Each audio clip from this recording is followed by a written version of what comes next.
क्या सुख और शांति ढूंढने से मिल जाते हैं? अगर मिल जाते हैं तो मुझे भी एड्रेस बता देना, हम भी जाके ढूंढ लेंगे। पर हाँ, वो बात मैंने सुनी और समझी और सब जानता हूँ कि सुख और शांति आपकी मनस्थिति से मिलता है। आइए जानते हैं कैसे। समझते हैं एक अच्छी सी मोटिवेशनल स्टोरी के साथ, जीवन में आगे बढ़ने की डोरी के साथ। सलाम दुआ वड़क्कम, केम छो सारू छे, घनश्याम नाम मारू छे, सत श्री अकाल, खम्मा गणे। एक संत और उसका शिष्य आश्रम की कुछ अच्छी सुविधा के लिए धन इकट्ठा करने के लिए गांव में घूम रहे थे। अलग अलग गांव में जाके अलग अलग धन की राशि इकट्ठा कर रहे थे। उसी टाइम पे वो एक गांव में रुके जहाँ पे उनको रुकने के लिए ज़्यादा सुविधा नहीं थी।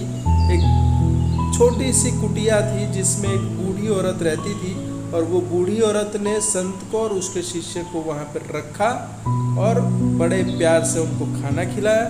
देर रात हो चुकी थी, इसके लिए उनको बोला कि आप यहीं पे सो जाइए, आराम कीजिए, फिर सुबह निकल जाना। संत भी बात मानते हैं और वहाँ संत के लिए वो अच्छी सी बिछोना बिछाती है और संत को वहाँ सोने के लिए कहती है, और खुद एक दरी बिछाती है और ज़मीन पे लेट जाती है।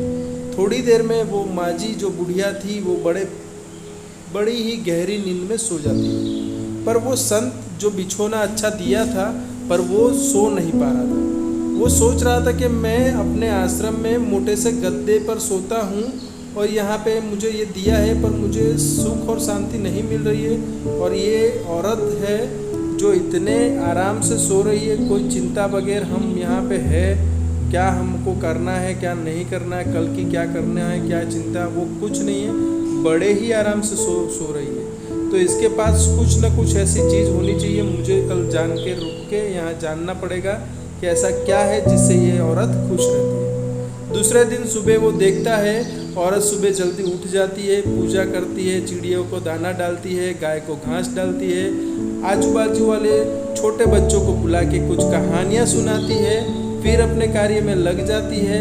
फिर से एक गुरु और शिष्य के लिए खाना पकाती है, खाना बहुत प्यार से खिलाती है। फिर पूरा दिन निकल जाता है, भजन कीर्तन, यानी पूरा दिन एकदम शेड्यूल के हिसाब से निकलता है। फिर रात आती है, फिर वही करती है।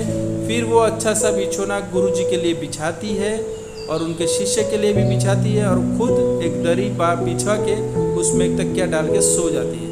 पर इस बार संत ने कहा, एक मिनट मेरी बात सुनिए, आप ऐसा क्या करती हो जिससे आपको सुकून की, चैन की इतनी गहरी नींद आ जाती है, जबकि मैं जानता हूँ कि आपके घर की परिस्थिति इतनी अच्छी नहीं है, कल क्या खाओगे, कल हम रुकेंगे तो हमारे लिए पकाओगे, वो सब तुम्हारे बस की बात नहीं है, पर तो भी तुम इतने निश्चिंत से कैसे सो जाती हो? तब वो बूढ़ी औरत ने बड़े प्यार से जवाब दिया कि मुझे मेरे ऊपर वाले पे भरोसा है। जब मैं उसका भजन कीर्तन और उन पे श्रद्धा रख के अच्छे कार्य करती हूँ तब मुझे अच्छा लगता है, और उसकी अनुभूति आनंद से बहुत ही पूरे दिन मेरे पास रहती है।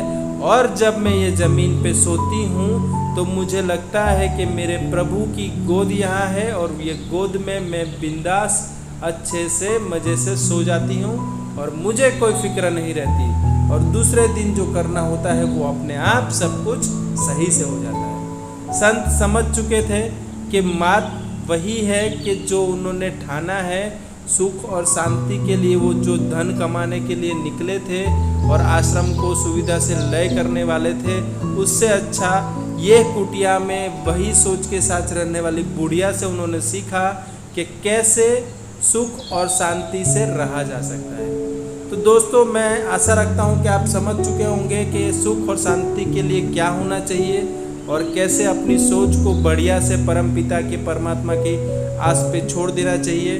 उनकी गोद में जैसे सोते हो मस्त से सो जाइए, आराम कीजिए, खुश रहिए, खुद के लिए हमेशा, अपनों के लिए खुश रहिए, समाज के लिए खुशियाँ बटोरे, और ऊपर वाले पे भरोसा रख के निश्चिंता से पॉजिटिविटी फैलाइए, और खुद खुश रहिए अपनों के लिए, सदाए सबके लिए। Thank you so much, love you जिंदगी। खूब आपका धन्यवाद ये स्टोरी को फैलाने के लिए और उसको शेयर करने के लिए, सब्सक्राइब करने के लिए और लाइक करने के लिए। थैंक यू सो मच ये ब्रह्मांड का भी जिसने मुझे ये काम के लिए चुना है। Thank you, thank you, thank you.